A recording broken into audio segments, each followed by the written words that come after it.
Hey, I wanted to do a little intro for this video that I just made on how to two-ply yarn. So, just a super easy example, and you see it's Christmas time here if you're watching this video randomly in July. This is single-ply yarn, and I love single-ply yarn. This is one that's going out in the mail today, but it is just one strand of yarn thick. And you can make, single-ply yarn as thick and thin, thick or thin as you want, but this is an example of single-ply yarn.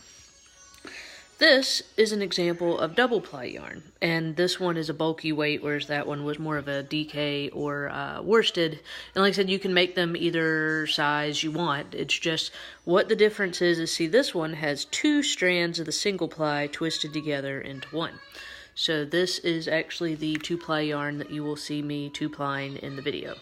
So the just wanted to show a little example of what the difference was on that, and I explained after the video on kind of what the benefits would be of two-plying, even though there's nothing wrong with single-ply yarn. I use single-ply yarn all the time, and I really like it. But if you want to two-ply, keep watching this video. And another tip that I forgot to put in the other video, so I guess I'm going to add it in here in the introduction, is the longer you hold on to the yarn while you're two-plying it, more twist builds up in the yarn. So you want to kind of hold it. You don't want it to be very loosely twisted together. I mean, that's kind of a look, so I mean, if you want, get it looking how you want it to look. But you don't want to let it twist too much either, because then it'll be like really squinchy looking. So like I said, this is how I like my two-ply yarn to come out looking, where it's even. So as you're two-plying it and you see it twisting in your fingers, really look at it and see where it gets to the point where it looks even, and then let it slip down into the wheel. So, it's a feel. So like you kind of, you get the look you want, and then you figure out what the feel is for that, and then it's super easy to do without even thinking about it. So that's my tip. Alright, so I wanted to do a video on how to do a two-ply yarn. So what I've got is, I've already spun the two single-ply. So we've got two single-plies right here. And your Lazy Kate, like I said, this is the Spinolution King Bee, so my Lazy Kate is on the side. Yours may be on the top, it may be on the bottom by your feet, so you would want to thread that accordingly.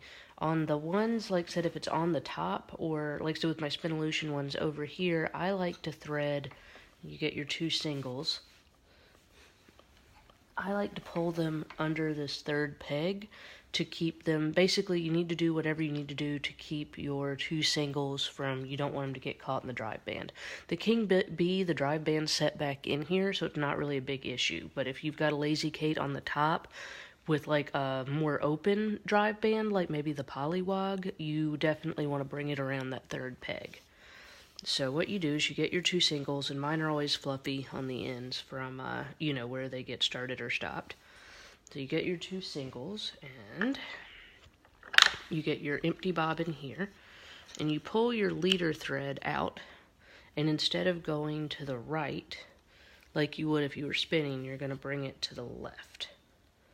So then I take my two singles, and just the same sort of idea, put them through the leader thread, and you're just trying to get these to twist together. So then get your wheel on the appropriate settings, and you're going to go counterclockwise. So instead of spinning clockwise, you're going to spin counterclockwise. So get this going counterclockwise, and same thing when you start spinning, let the twist come up the leader thread, and let it twist those two together. And then you're going to let that feed in. And I've got like a big funny spot, but it's okay. It'll get caught up down there. So all I'm doing now is you can see here in my hands, I'm letting the two strands twist together into one.